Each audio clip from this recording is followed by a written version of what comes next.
Salam, selamat pagi anak-anak ibu semua. Bertemu kembali dengan Ibu Apri Suyanti. Ibu guru akan mendampingi anak-anak ibu belajar hari ini ya. Pelajaran kita hari ini adalah pendidikan agama Kristen di kelas 5 SD. Semangat, semangat, semangat semuanya. Oke, materi kita hari ini adalah arti bertobat. Ya. Dalam bahasa Yunani, pertobatan adalah metanoia yang berarti berubah pikiran atau berpaling dari.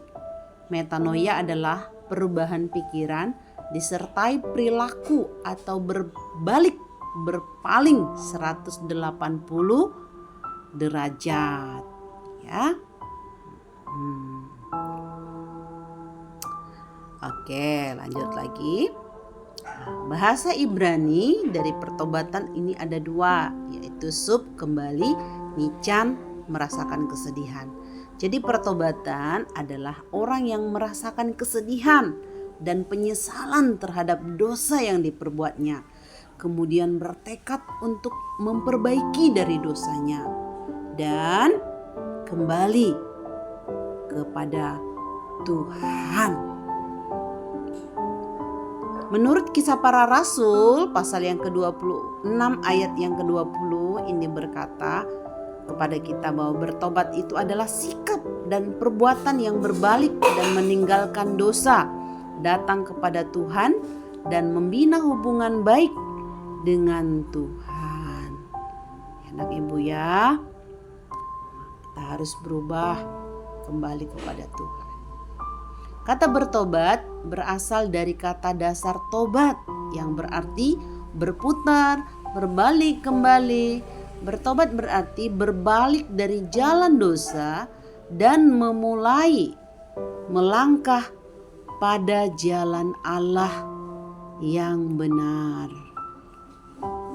Jadi bertobat ini kita berubah dan kembali kepada Allah kita.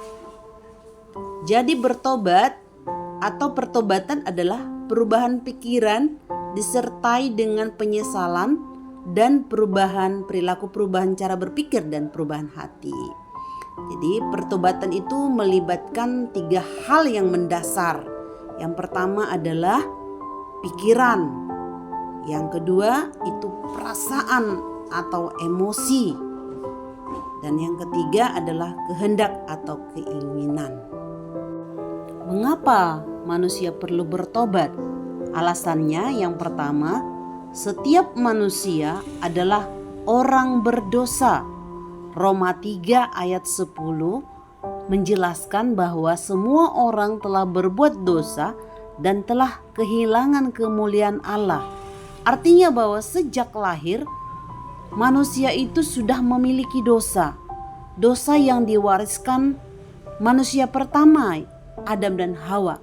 Itulah yang disebut dengan dosa warisan.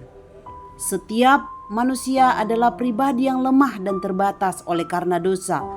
Bahkan sering sekali melakukan tindakan yang tidak sesuai dengan kehendak Allah.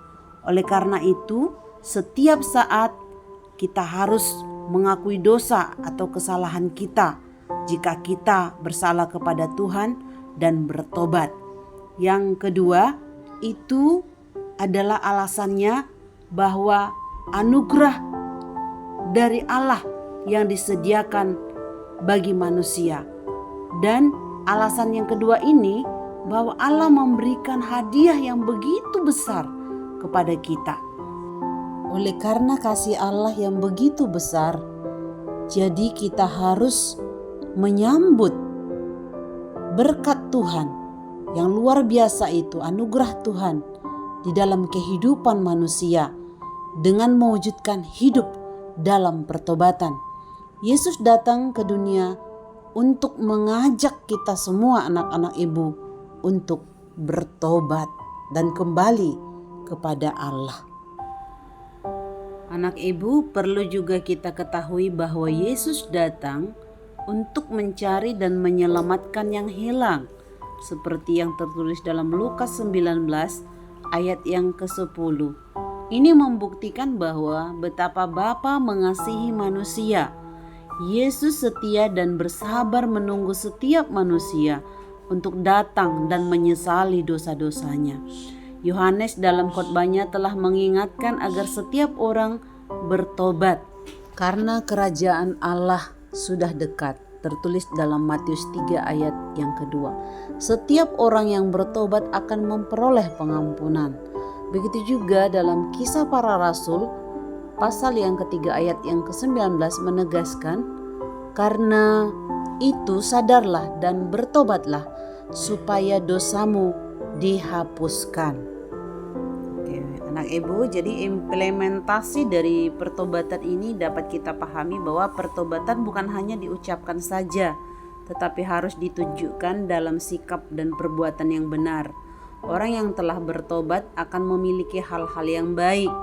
Misalnya, ia tidak memikirkan atau merancang hal-hal yang jahat yang dapat melukai atau mencelakakan teman atau saudaranya. Orang yang bertobat akan menggunakan mulutnya untuk mengucap atau mengeluarkan kata-kata yang baik, bukan sebaliknya. Dan orang yang bertobat akan menunjukkan perilaku atau tindakan yang benar yang berkenan kepada Allah, bukan tindakan yang jahat atau keliru. Pertobatan yang sungguh-sungguh dapat dilakukan jika anak-anak ibu datang kepada Allah dalam doa penyesalan, serta mengakui setiap dosa dan kesalahan yang pernah anak-anak ibu lakukan. Tidak ada satu pun perbuatan kalian yang tidak diketahui oleh Allah. Karena itu, datanglah kepada Allah untuk memohon pengampunan atas dosa-dosa yang telah kalian lakukan. Berterima kasih juga atas pengampunan yang Allah sediakan bagi kalian anak-anak ibu. Setelah itu berjanjilah untuk tidak melakukan dosa lagi, dan bahwa kalian mau melakukan apa yang baik dan yang benar, yang berkenan kepada Allah. Janji tersebut harus diwujudkan dalam tindakan nyata. Itulah arti dari pertobatan yang sesungguhnya. Demikianlah pembelajaran kita anak-anak ibu ya. Terima kasih. Tuhan Yesus memberkati.